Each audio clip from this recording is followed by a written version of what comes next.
안녕하세요. 판교 김부장입니다. 저번 시간에 내년 성장할 분야 중에 하나인 반도체에 대해서 간단하게 정리를 해보았습니다. 이 반도체와 연관된 종목들이 참 많은데요. 이번 시간에는 비메모리 반도체 후공정에 대한 내용과 함께 후공정 업체 중에 하나인 네페스에 대해서 알아보도록 하겠습니다. 일단 저번 시간에 반도체 분야에 대해서 정리를 했었는데 다시 한번 간단하게 정리를 해보고 후공정 업체이기 때문에 후공정에 대해서도 한번 알아보도록 하겠습니다. 이 반도체 분야가 자세하게 파면 팔수록 한도 끝도 없기 때문에 최대한 간단하고 중요한 내용들만 정리를 할 거고요. 최소한 이 정도의 내용은 알고 있어야 반도체 관련 종목들의 투자 계획을 세울 때도 도움이 될 거라고 생각이 됩니다. 자, 일단 반도체는 메모리 반도체 분야와 비메모리 반도체 분야로 구분이 됩니다. 메모리의 경우 D램과 낸드 플래시 같은 저장 장치를 생각하시면 되고요. 비메모리의 경우 메모리를 제외한 모든 반도체 영역을 생각하면 되겠습니다. 국내에서는 주로 메모리 부분에 중점을 두고 있기 때문에 메모리를 제외한 나머지를 비메모리라고 하는데요. 비메모리에도 여러 가지 칩들이 있는데 이것들을 시스템 반도체라고 부르기도 합니다. 즉 비메모리 반도체와 시스템 반도체가 같은 의미라고 생각하시면 되겠습니다. 전 세계적으로 봤을 때 메모리 반도체의 경우 삼성전자나 SK 하이닉스 같은 국내 업체들이 높은 점유율을 보이고 있습니다. 특히 삼성전자의 경우 메모리 반도체 부분 점유율 1위를 하고 있는데요. 최근 반도체 시장이 살아나고 있고 앞으로의 성장성도 계속 유지가 될 거라는 전망이 나오면서 최근 주가가 계속 상승 흐름으로 진행이 되고 있습니다. 자, 근데 문제는 메모리 분야보다는 비메모리 분야가 전체적인 시장 크기가 더 크다는 점인데요. 전체 반도체 시장으로 봤을 때 메모리 반도체가 30% 정도, 비메모리 반도체가 70% 정도 비율을 보이고 있습니다. 즉 비메모리 반도체 시장이 2배 이상 큰 시장인데요. 핸드폰에 들어가는 여러가지 칩들이나 특히 4차 산업에 해당되는 AI나 자율주행, 5G 모뎀에 사용되는 칩들이 모두 비메모리 시스템 반도체라고 보시면 되겠습니다. 따라서 앞으로의 성장성을 봐도 이 비메모리 시장이 더 커질 거라고 예상이 되는데요. 현재 대만의 업체가 이 비메모리 시장에서 높은 점유율을 가지고 있고 국내 업체의 경우 점유율이 얼마 되지 않고 있는 상황입니다. 하지만 반대로 생각을 해보면 앞으로 더 가져올 수 있는 파이가 많이 있고 이 부분이 성장성 측면에서 봤을 때 매우 유리한 부분이라고 할 수 있겠습니다. 그래서 삼성전자도 이 비메모리 사업 부분에 2030년까지 133조를 투자하겠다고 발표를 했는데요. 10년 안에 점유율 1위를 하겠다고 선언을 한 건데 큰 이슈가 없다면 무리 없이 진행이 가능할 것 같습니다. 관련해서 이 비메모리 시장이 확대가 되면서 관련 종목들도 같이 상승 흐름으로 진행이 될 것 같습니다. 자, 정리를 해보면 반도체 분야의 경우 메모리 반도체와 비메모리 시스템 반도체로 구분이 되고요. 메모리 반도체의 경우 전 세계적으로 국내 업체가 높은 점유율을 보이고 있지만 시장 크기가 더 큰 비메모리 반도체 부분은 아직 낮은 점유율을 보이고 있습니다. 하지만 앞으로 이 비메모리 부분에 더 투자를 할 예정이고 내년부터 시장 크기가 더 커지고 관련 점유율도 높이면서 기본적인 반도체의 성장과 비메모리 반도체 부분의 성장이 높아지면서 관련된 종목들이 계속 상승 흐름으로 진행이 될 예정입니다. 특히 내년부터는 이 비메모리 시스템 반도체 쪽에 관심을 가지고 봐주시면 되겠습니다. 자, 반도체 분야의 흐름에 대해서 간단하게 정리를 해보았는데요. 이 반도체 분야가 여러가지 종류와 공정으로 이루어져 있습니다. 흔히 소부장이라고 소재, 부품, 장비와 관련된 종목들로 크게 구분이 되고요. 메모리와 비메모리에 대해서도 구분이 되고 전공정과 후공정으로 구분이 되기도 합니다. 이번 시간에는 시스템 반도체 후공정 관련 종목을 이야기할 거기 때문에 후공정에 대해서 간단하게 정리해 보도록 하겠습니다. 일단 후공정이란 반도체 칩의 성능을 효율적으로 뽑아낼 수 있게 가공하는 모든 과정을 후공정이라고 하고요. 크게 범핑과 패키징, 테스트 공정으로 구분이 되고 각 공정마다 여러 업체들이 존재하고 있습니다. 메모리 반도체의 경우 소품종 대량 생산 방식이기 때문에 메인 업체가 거의 모든 공정을 처리하고 남는 것을 외주로 돌리고 있는데, 비메모리 쪽 이 시스템 반도체의 경우 여러 종류의 칩들이 있고 다품종 소량 생산 방식으로 분업화에 적합한 분야입니다. 이 비메모리 후공정 쪽은 중장기적인 투자로 본다면 어떤 종목을 사두셔도 괜찮다고 보는데, 일단 이번 시간에는 비메모리 반도체 후공정의 대표 종목이라고 할 수 있는 네페스에 대해서 알아보도록 하겠습니다. 일단 네페스에 대한 기본 정보를 보시면 1990년 12월 27일에 설립이 되었습니다. 업종은 반도체 및 전자부품 제조 판매라고 되어 있는데 대부분의 매출이 반도체 관련 사업에서 나오고 있습니다. 1999년 말에 코스닥 시장에 상장을 했고요. 매출은 작년 기준으로 3,515억 정도 나오고 있습니다.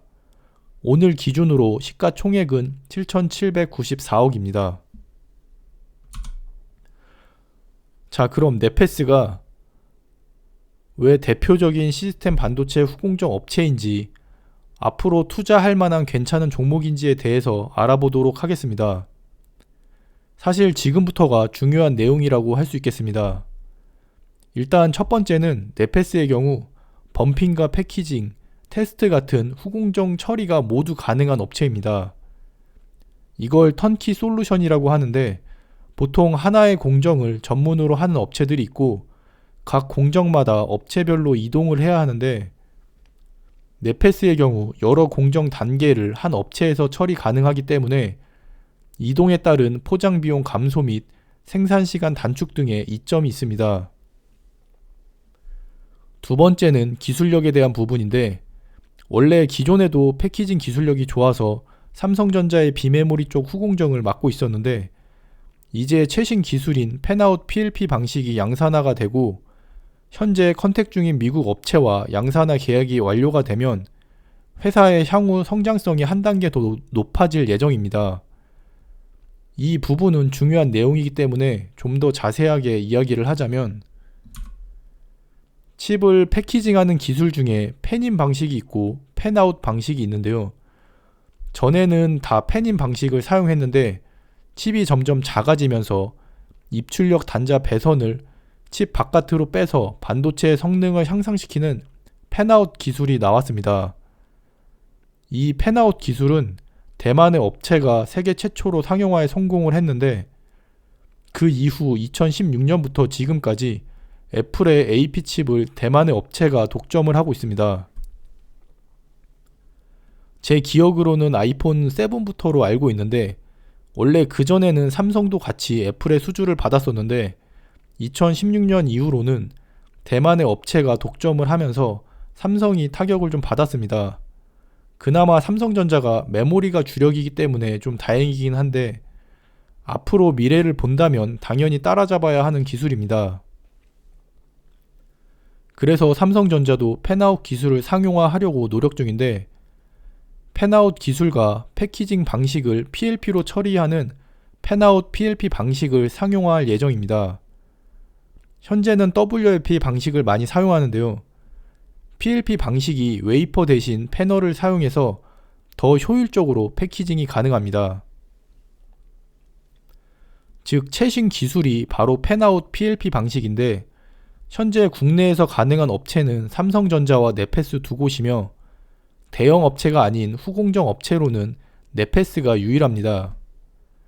이게 중요한 이유가 최신 기술로 인하여 삼성전자뿐만 아니라 다른 고객사 유치가 가능하다는 점인데, 현재 미국의 업체와 컨택 중이며 내년에 계약 결과가 나올 예정입니다.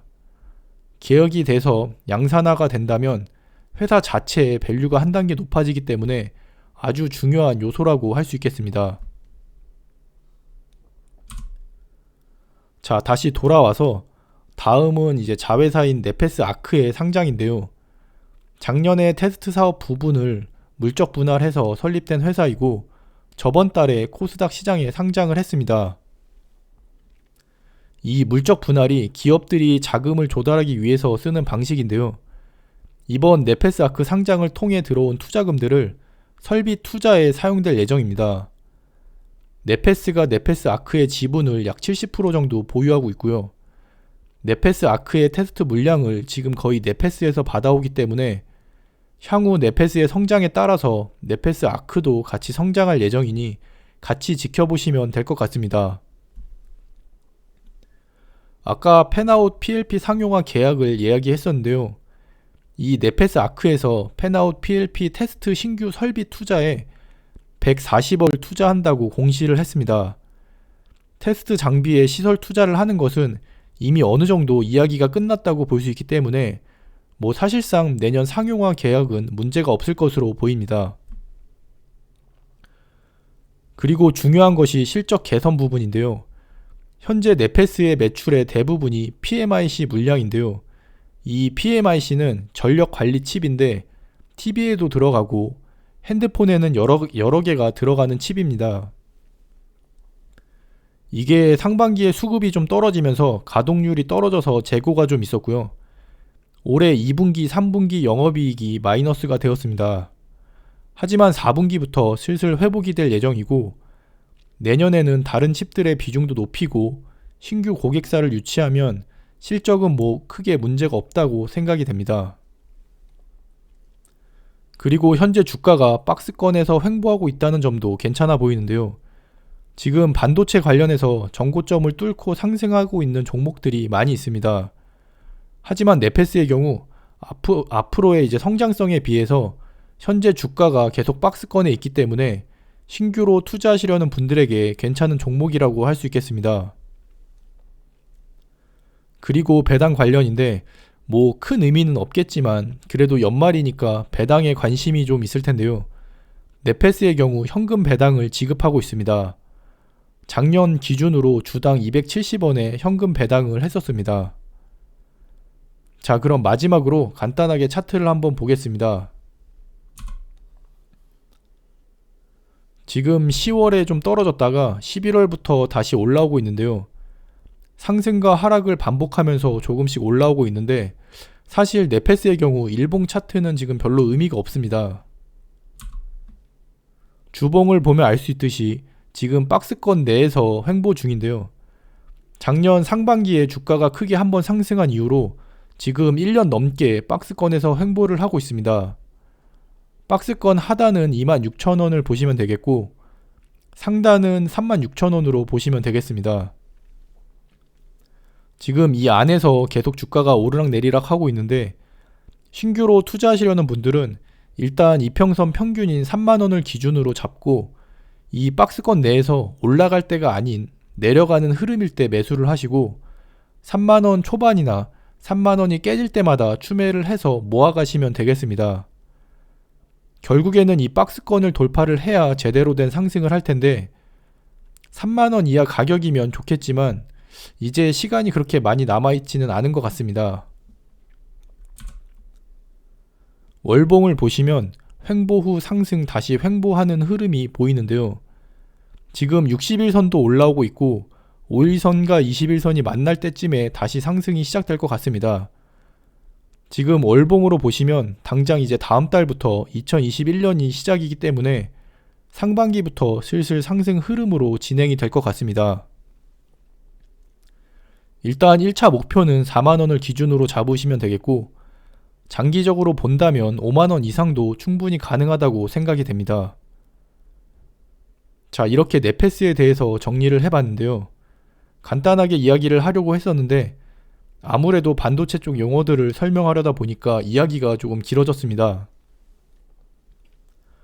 어쨌든 이 비메모리 반도체 관련 종목들은 내년부터 괜찮은 흐름을 보여줄 것 같고요. 특히 네페스의 경우 장기적인 관점에서 봤을 때 결국에는 대장주 역할을 하면서 상승 흐름을 이끌어 갈 것 같습니다. 그럼 오늘 하루도 수고하셨고요. 모두 대박 나시고 부자 되시기를 바라겠습니다. 감사합니다.